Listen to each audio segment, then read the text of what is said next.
Assalamualaikum warahmatullahi wabarakatuh.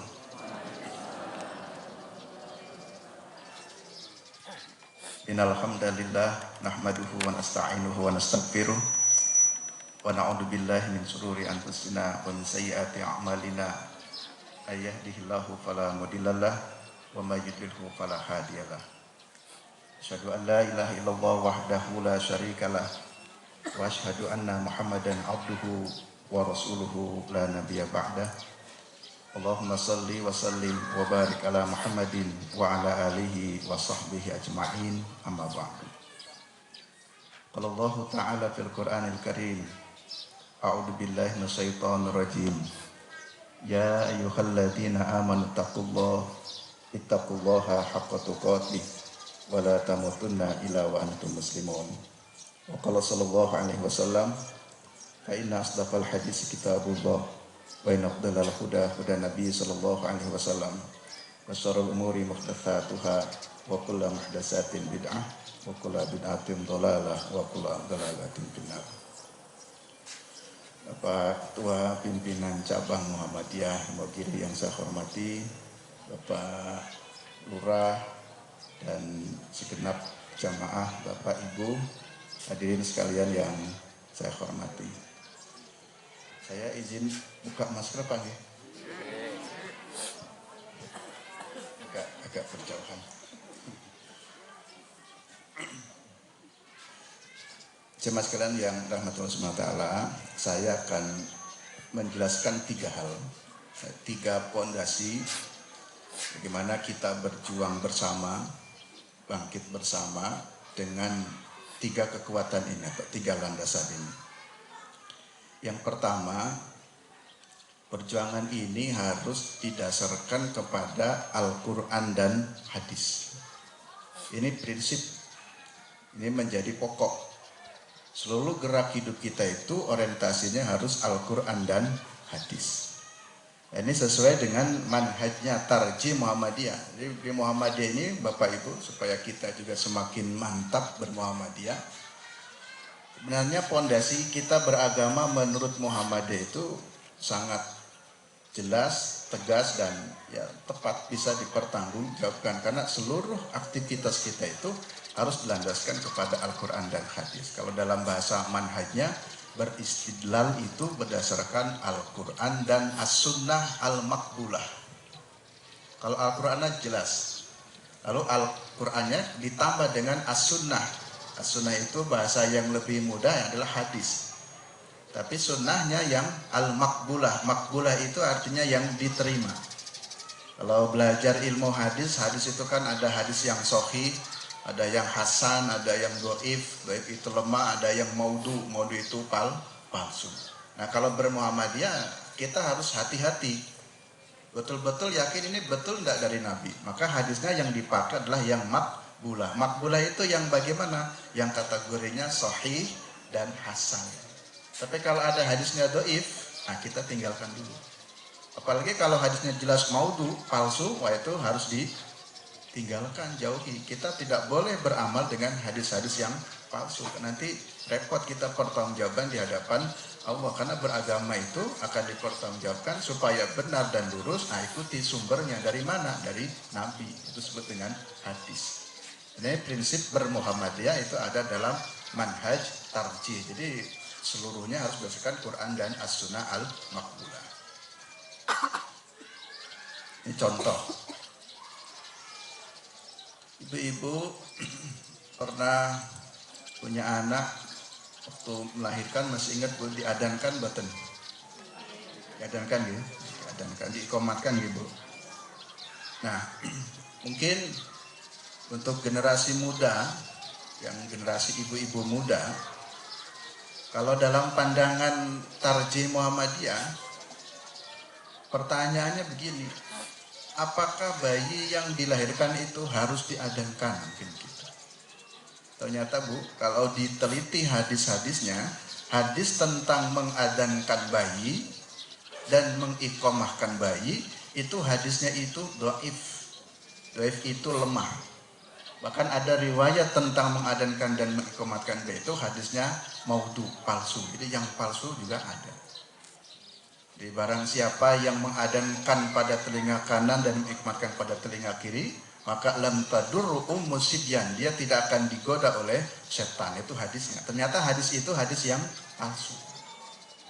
Nah, karena hadis itu tidak termasuk kategori yang makbul, berarti amalan dalam beragama Muhammadiyah ya kita tidak perlu mengadankan atau mengiqomahkan, karena adan dan iqomah itu perintah yang sangat jelas adalah untuk sholat. Itu contoh cara beragama menurut paham Muhammadiyah, karena tadi harus sunnahnya yang makbulah, yang diterima itu yang sahih dan yang hasan. Jadi kalau yang doif, apalagi hadisnya palsu, itu tidak ya, jangan mewajibkan harus diadankan. Termasuk di amal usaha Muhammadiyah PKU ya, bapak-bapak yang di PKU juga bersama-sama mengamalkan seluruh aktivitasnya sesuai dengan ya aturan atau paham Muhammadiyah. Istri saya juga dulu melahirkan anak di PKU. Setelah dilahirkan oleh petugas PKU-nya, perawat-perawatnya, bayinya disodorkan ke saya, monggo Pak diadankan. Kalau saya orang Tarji, saya selalu mengadankan bayi. Nah, saya tidak saya adankan, cuman terima kasih. Saya doakan saja, uiduka bi kalimatil tamma min kulli syaitonin lama. Jadi doakan, ada hadisnya, mendoakan bayi yang baru dilahirkan tapi tidak diadankan. Kemudian beberapa tahun kemudian saya punya anak lagi. Di PKU yang sama, PKU Kota Gede. Si perawatnya juga nyodorkan lagi, monggo Pak diadankan. Saya tolak lagi, saya nggak mengadankan. Baru setelah itu saya bincang-bincang, ini kalau menurut Tarji ya tidak diadankan. Jadi kalau bisa, besok kalau istri saya lahiran lagi jangan diadankan. Kalau diadankan nggak usah lahiran. Nah, jadi ternyata betul suatu saat 5 tahun berikutnya saya punya anak lagi, ketiga tidak ada yang meminta untuk mengadankan. Barangkali mungkin sudah tersampaikan. Jadi maksud saya bahwa semangat perjuangan kita itu ya tadi kata Bapak ya, Ketua PCM, kita semangat bermuhammadiyah tapi juga semangat dengan benar, sesuai dengan dalil ya, yang jelas. Jadi tidak hanya beragama tapi ternyata beragama tidak jelas sumbernya. Kenapa harus dengan Quran? Nah, Quran itu kan sebagai pedoman. Sekarang bulan Ramadan, ayat yang populer kan Syahrul Ramadan alladzi unzila fihil Quran hudal linnas. Quran itu tujuannya sebagai petunjuk, hudan. Bagi siapa? Linnas, bagi manusia. Jadi mohon maaf Bapak Ibu, kalau ingin selamat ikuti buku petunjuknya. Buku petunjuk keselamatan ya Quran. Bapak Ibu kalau punya kendaraan tuh, beli motor, beli mobil, itu mesti ada buku petunjuknya. Petunjuk bagaimana mengendarai yang benar, yang baik, perawatan yang benar, perawatan yang baik. Kalau Bapak tidak mengikuti aturan petunjuk berkendaraan yang benar, maka satu saat kendaraan kita akan cepat rusak. Hidup kita pun perlu petunjuk, perlu pedoman. Nah, pedomannya Al-Quran. Kita berlalu lintas nih. Aturannya Bapak Ibu, aturan yang benar ya, kalau naik motor itu pakai helm apa betul? Pakai helm. Tapi kita seringkali tidak pakai helm. Pakai helm itu kalau ada polisi. Ada polisi baru pakai helm. Padahal helm itu bukan karena polisi, karena aturan. Kita sudah benar, ternyata diseruduk, jatuh. Kalau pakai helm kan meminimalisir kecelakaan yang lebih parah. Ada polisi ataupun tidak pakai helm. Kita tahu aturan berlalu lintas. Kalau di Bangja itu lampunya merah berarti harus berhenti. Kalau hijau jalan. Jadi kalau lampu merah jangan jalan, karena alasan kan tidak ada polisi. Jadi ibu bapak seringkali berlalu lintas itu karena ketakutan.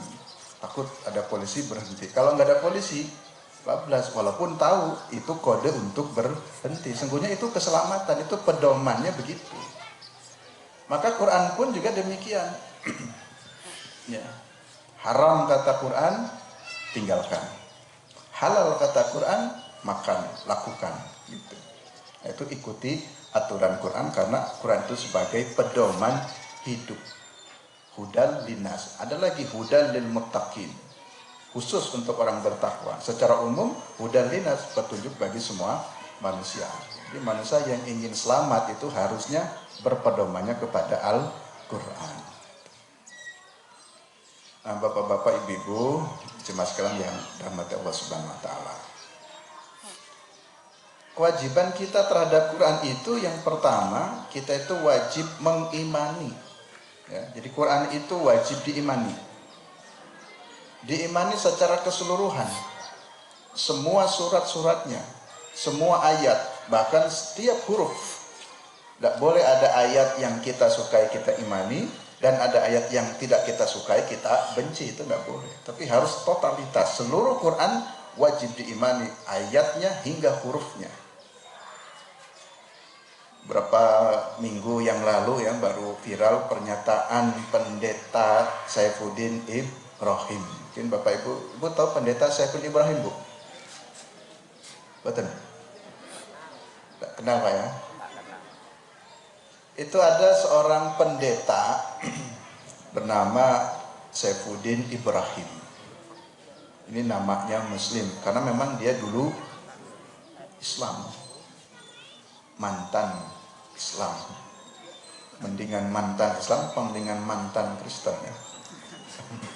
Ini mantan Islam.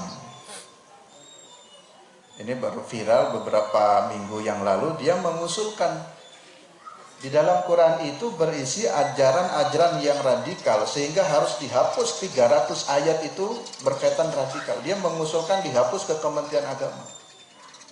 Atau contoh yang begitu benar-benar kafir. Karena kita wajib mengimani seluruh ayat-ayat itu. Ya, tidak boleh kita tolak karena barangkali kita tidak suka atau tidak senang dengan ayat, itu tidak boleh. Nah, sedikit cerita tentang Saifuddin Ibrahim, ini untuk wawasan saja. Tapi mohon maaf Pak ya, ini bukan aib, tapi ini untuk kita ambil pelajarannya. Saifuddin Ibrahim itu seorang muslim yang baik awalnya. SMA-nya di Muhammadiyah Pak. Alhamdulillah dapat beasiswa dari pimpinan pusat di NTB. Sekolah di SMA Muhammadiyah. Kuliahnya pun di perguruan Muhammadiyah. Bahkan dia jadi dai Muhammadiyah. Setelah itu dia pergi ke Jawa Barat, tinggal di Indramayu, pesantren Indramayu, pesantren Az-Zaitun. Dia mendapatkan kedudukan yang cukup, kehidupan yang cukup. Jadi apa-apa bisa, istilahnya gajinya sangat cukup untuk hidup. Nah, disitulah mulai terjadi sampai anaknya pun yang terkenal, anaknya Saddam Hussein. Jadi namanya bagus-bagus, Saddam Hussein, terus Muammar Gaddafi sama Khomeini. Anak pertamanya Khomeini, anak kedua Saddam Hussein, anak ketiga Muammar Gaddafi atau Muammar siapa? Saya baca bukunya Saifuddin Ibrahim jadi pendeta itu kurang lebih 7 tahun yang lalu. Maka saya perlu informasikan juga. Saifuddin Ibrahim itu menulis buku Bapak Ibu cuma-cuma lalu ditaruh di masjid-masjid. Nah, maka Ibu kalau membaca buku atau menemukan buku di masjid atau manapun itu buku cuma-cuma, nah itu tolong dikonsultasikan. Pas ngisi kajian di Suronatan, ada seorang ibu bawa 2 buku, kasihkan saya, Ustaz, ini ada buku dari mana Bu? Ini di masjid banyak disebar, barangkali Ustaz paham tentang buku ini. Diberikan saya, lalu saya baca judul bukunya, menarik. Judul bukunya Berdialog dengan Saddam Hussein. Saya mikirnya Saddam Hussein kan presiden Irak ya. Ini berdialog dengan Saddam Hussein, kan Saddam Hussein sudah meninggal. Saya penasaran, saya buka, oh ternyata Saddam Hussein itu anaknya. Jadi anaknya namanya Saddam Hussein. Di rumah saya baca per tema, per lembar. Setiap kali baca itu terbakar emosi saya, Bapak. Emosi orang baca buku itu kalau menikmati kan terasa. Jadi terbakar emosinya, baca lagi setiap lembar. Kira-kira sampai 10 lembar saya baca, lalu saya tutup dan sampai hari ini tidak saya baca lagi. Isi bukunya itu luar biasa, ya. Bisa mempengaruhi otak. Ibu kalau baca buku itu bisa jadi murtad. Saya juga menjadi bertarung, berpikir-pikiran, ya campur emosi, ingin berdebat, tapi sisi yang lain juga ini logikanya ada seperti benarnya juga. Maka ini simpulan saya, ini bahaya kalau diteruskan dibaca, nanti menimbulkan keraguan. Karena Saifuddin Ibrahim juga itu belajarnya kan belajar perbandingan agama. Jadi seluruh agama dia pelajari, sehingga pada titik tertentu orang akan bingung. Kalau orang belajar perbandingan agama akan bingung. Maka bapak-bapak pun ya jangan berpura-pura pintar, sebetulnya kita tidak pandai. Beberapa waktu yang lalu ada rombongan dari gereja datang ke pondok pesantren saya.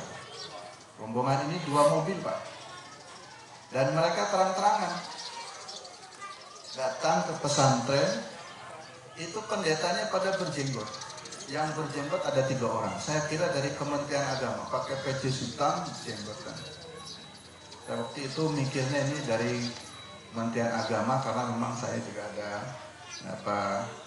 cara ya dengan Kementerian Agama punya program. Lalu datang tamu, yang satu dari Jakarta, yang satu dari Semarang. Semakin yakin mau ketemu Ustaz. Saya terima 2 mobil, ternyata ujung-ujungnya terang-terangan menyampaikan kami dari gereja Yogyakarta, ini dari Semarang, dari ini. Padahal sudah jelas bangunan ini labelnya pondok pesantren, berarti kan muslim. Jadi dia jelas-jelas masuk, lalu ingin bagi-bagi kitab Injil. Jadi kitab Injil itu dibagi cuma-cuma, Pak, ke pesantren-pesantren, ke masjid-masjid.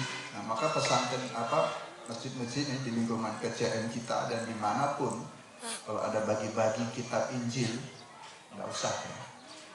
Tanya-tanya santrinya berapa, Ustaz? Saya bilang sekitar 60. Oh ya, kami kasih 60 ya. Yang kecil 60, yang besar 60. Saya bilang nggak usah, Pak. Ya satu saja nggak apa-apa. Untuk pegangan saya ya, biar tahu indeks-indeksnya. Yang besar 1, yang selebutnya saya tolak. Nah, setelah ditolak, dia ngajak diskusi. Kami ingin berdialog tentang Islam. Karena saya merasa saya bukan orang kristologi. Walaupun awalnya pura-pura ingin bertanya tentang Islam, ingin belajar Islam, tapi kan ujung-ujungnya mereka akan mengajak dialog, berargumentasi. Kalau kita tidak siap, maka lebih baik kita tolak saja. Ini saya bilang, ya mohon maaf kalau ingin diskusi secara intens tentang agama Islam, nanti saya arahkan berdialognya dengan kristolog. Jadi biar jelas, saya tidak menguasai bidang ini. Tapi kalau mau berdiskusi umum, ya 1-2 saya jawab, tetapi kalau secara intens ya saya tidak mau. Nah ini, jadi contoh-contoh bagaimana ada orang-orang yang berupaya untuk mengkaburkan, jangan mengimani Quran. Ya, tadi contoh lewat Saifuddin Ibrahim. Ya. Quran diusulkan 300 ayat ditolak. Di kalangan Muslim juga kadang-kala ada yang nggak paham tentang ayat. Ini ada 2 ayat yang banyak ditolak oleh kaum wanita, ibu-ibu. 2 ayat yang paling banyak ditolak itu, yang pertama adalah ayat tentang waris. Di ayat tentang waris ini mulai banyak digugat oleh kaum perempuan. Kan dalam Quran kan lidzakari mislu hadzil unsayain. Pembagian waris itu laki dan perempuan berbanding 2:1. Memang waris laki-laki ibu lebih besar 2 dan waris perempuan 1. Nah, ayat ini dianggap tidak adil. Mulai banyak didiskusikan, lalu kemudian mulai banyak disuarakan, ini ayat tentang ini, aplikasinya, implementasinya ini tidak menunjukkan keadilan. Kita laki perempuan kan sama saja. Apalagi anak perempuan saya kan yang ngurus ibu dari dulu, masa warisnya dapat 1. Hanya dirubah-rubah menjadi supaya adil. Ujung-ujungnya dipengaruhi bahwa Al-Quran tidak adil. Al-Quran ini tidak benar. Padahal semua yang ada dalam Al-Quran sebagai pedoman hidup, petunjuk hidup. Memang mungkin ya petunjuk Allah itu keliru. Tapi kemudian tadi dipahami yang menjadi keliru. Yang kedua, ayat yang paling dibenci oleh ibu selain waris adalah ayat tentang poligami. Paling sebel ayat itu. Tidak perlu dicoret tuh, surat An-Nisa ayat 4 itu. Pakai stabilo merah, khusus lembar itu disobek. Sebetulnya tidak begitu memahaminya. Muhammadiyah tentu memahami pernikahan yang baik yang monogami, bukan poligami. Tetapi juga karena itu sebuah syariat, kita nggak boleh benci, kita nggak boleh menolak ayat. Adapun persoalan ibu tidak siap atau tidak suka di poligami, itu persoalan yang berbeda. Tetapi kita nggak boleh benci terhadap ayatnya. Kita nggak boleh benci terhadap syariatnya. Ya, inilah yang dimaksud bagaimana kita beriman kepada Al-Quran, karena Quran itu sebagai pedoman. Ya. Jadi Pak Ketua PCM dan seluruhnya, kita bermuhammad itu kalau undang Ustadz itu, cari Ustadz itu yang menyampaikan dasar-dasar itu dengan dalil yang benar. Karena bisa jadi di masjid-masjid kita, masjidnya mungkin, mohon maaf ya, masjid milik Muhammadiyah, tapi ngundang penceramahnya atau ngundang da'inya yang berbeda paham, akhirnya mengajarkannya menjadi berbeda.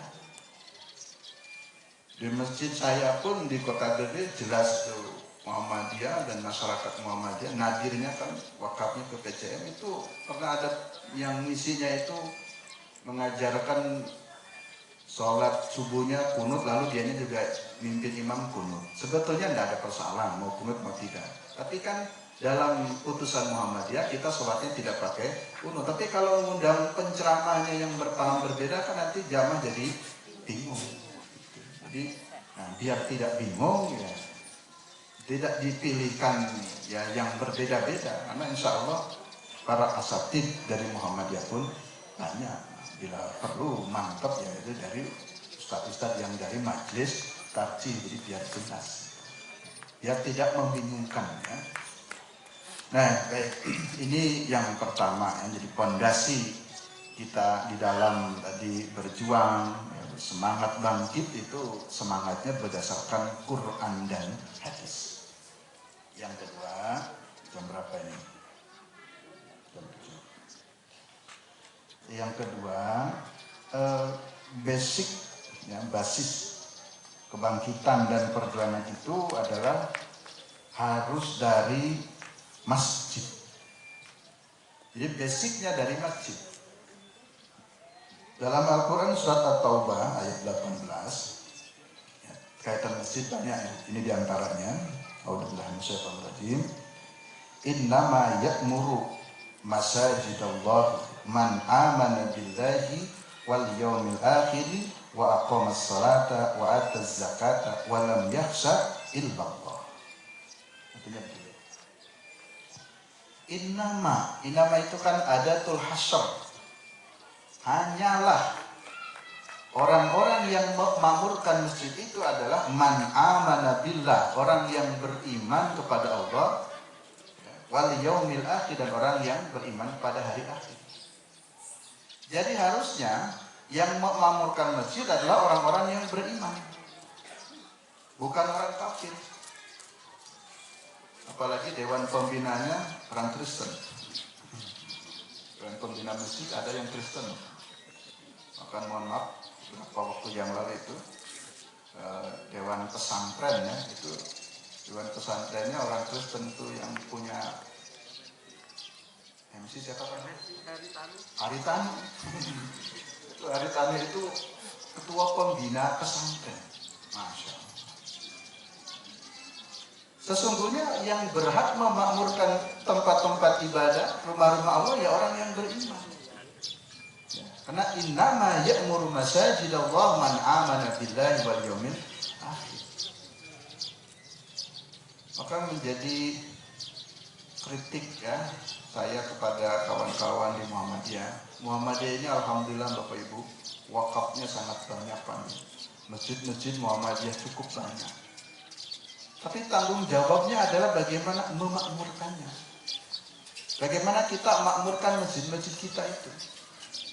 Karena yang memakmurkan artinya yang beriman. Kalau begitu jika tidak ada kader-kader Muhammadiyah, AMM-nya malas ke masjid. Mohon maaf, jangan-jangan tidak beriman kalau begitu. Karena kata Quran yang beriman itu adalah orang-orang yang memakmurkan masjid. Jadi orang yang selain Muhammadiyah malah rajin ke masjid, sholat jamaah terus di situ. Kadang nggak ada yang jadi imam, akhirnya yang jadi imam kan yang sering ke masjid. Karena sering senang ngaji. Ini kalau orang Muhammadiyah nggak senang ngaji juga bahaya. Banyak orang senang ngaji, senang di masjid, hanya nggak ada yang isi kajian. Panjenengan mawon. Gitu. Yang penting jamaah ada yang ngisi. Nah, berarti ini ya, kawan-kawan di AMM ini juga menjadi betul tadi kata bapaknya ketua PCM ini generasi pokok itu. Bapak-bapak sudah banyak membangun amal-amal usaha ya, diisi. Nah, innama ya'muru masajidallah man amana billahi wal yaumil akhir. Diisi.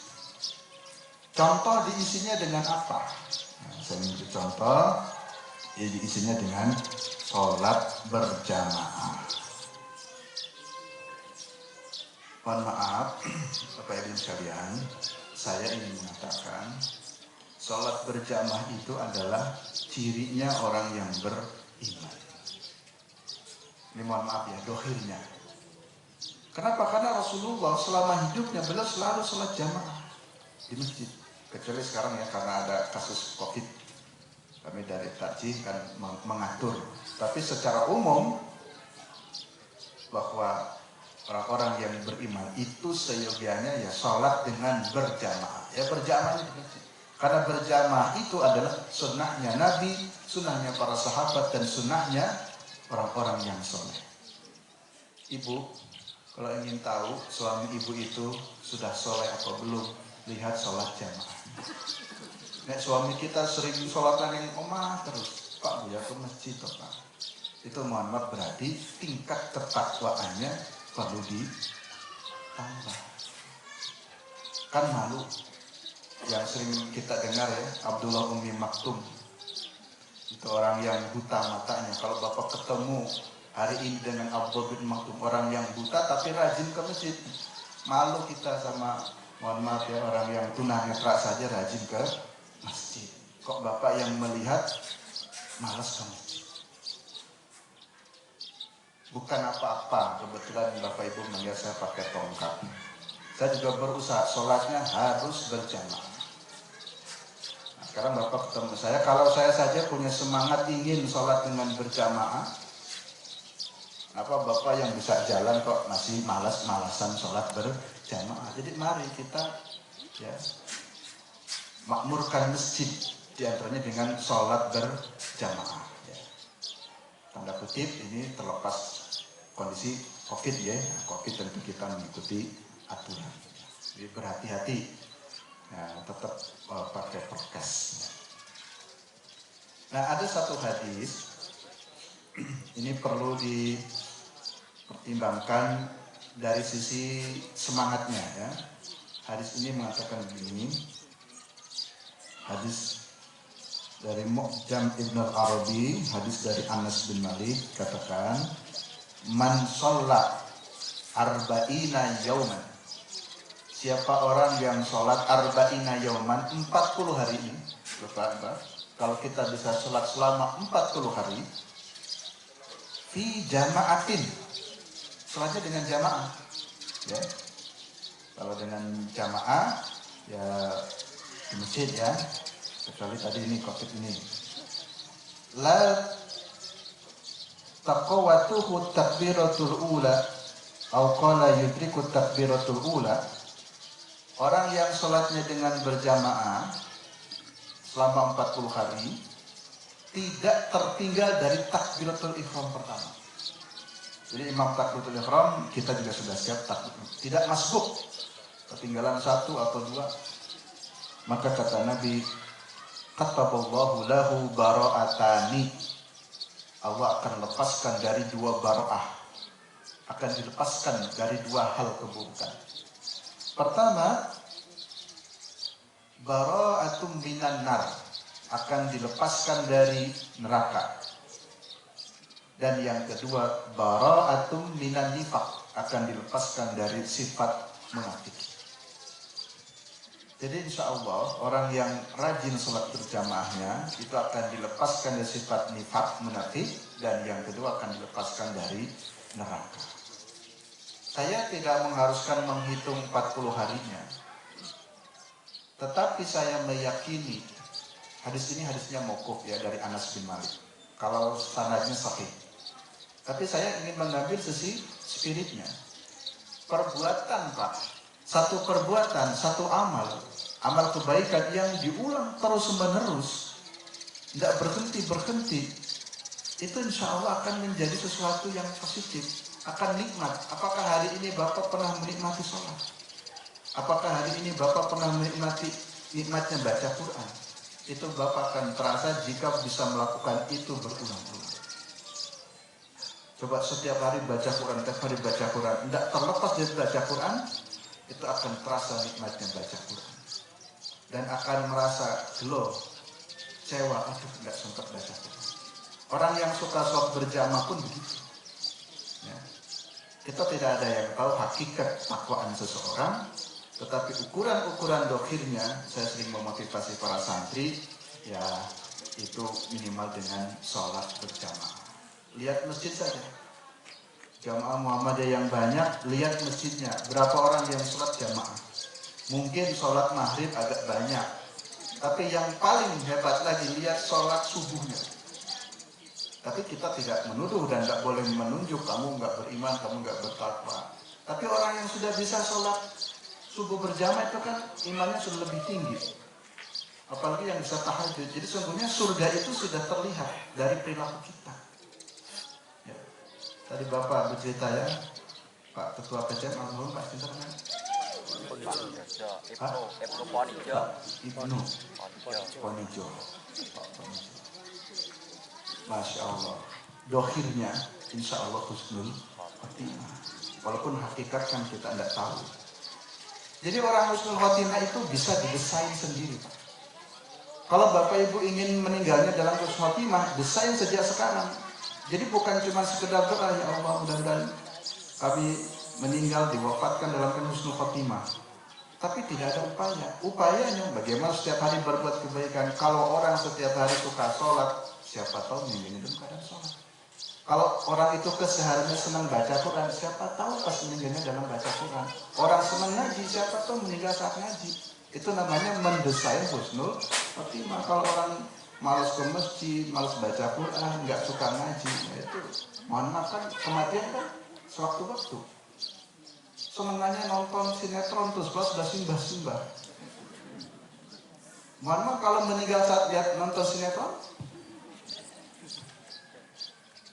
yang tadi kelitih sudah bacok orang lalu meninggal, ya mohon maaf dohirnya su'ul khotimah kan melakukan dalam posisi yang buruk. Yang terakhir jam 7.12. Yang terakhir tadi pertama Quran hadis ya. Lalu yang kedua basic perjuangan itu harus dari masjid. Masjid itu harus diramaikan oleh kita, Pak. Ya, jangan diramaikan oleh jamaah orang lain. Bukan nggak boleh. Masa masjid kita kok yang meramaikan ini bukan kita, harusnya ya kita. Yang terakhir adalah istiqomah. Ini harus istiqomah. Istiqomah ini yang berat. Ya. Saya bacakan satu ayat tentang istiqomah. Surat Fussilat ayat 30. Innal ladzina qalu rabbunallah tsumastaqamu. Sesungguhnya orang-orang yang berkata rabbunallah, Tuhan kami adalah Allah, tsumastaqamu, kemudian beristiqomah. Nah, sedikit apa itu istiqomah? Tulisan bahasa Arabnya kan istiqomah itu sebenarnya berasal dari kata qoma. Qoma itu artinya berdiri atau tegak atau lurus, itu namanya istiqomah. Pakai tambahan isti, jadi koma, alif, sin, dan ta. Isti itu dalam sholatnya menunjukkan satu usaha. Berarti istilah istiqomah itu sesungguhnya usaha untuk konsisten. Jadi bukan sekedar istiqomah, teguh pendirian, ajak lurus, tapi ada usaha. Kalau Bapak tadi biasa jamaah, usahakan untuk berjamaah supaya istiqomah. Gofaro, istighfaro. Gofaro kan ampunan, berarti istighfaro, memohon ampun. Jadi ada usaha untuk memohon ampun. Kalau haji istito'ah itu kan arti kata dari to'ah. To'ah itu kan taat kepada Allah. Berarti istito'ah, ada usaha, ada upaya untuk, kalau kita ingin haji, usaha supaya mampu haji. Saya kira demikian dulu, sudah jam 7 lebih, mohon maaf. Jadi kesimpulannya, 3 fondasi yang bisa kita jaga terus dalam berdakwah di Muhammadiyah dan secara umum ya. Seluruh dakwah kita harus landaskan kepada Al-Quran dan Sunnah. Dan yang kedua, basic dakwah itu berangkat dari masjid. Dan yang ketiga, harus istiqomah. Demikian, mudah-mudahan ada manfaatnya. Kurang lebihnya mohon maaf. Billahi taufiq wal hidayah. Assalamualaikum warahmatullahi wabarakatuh.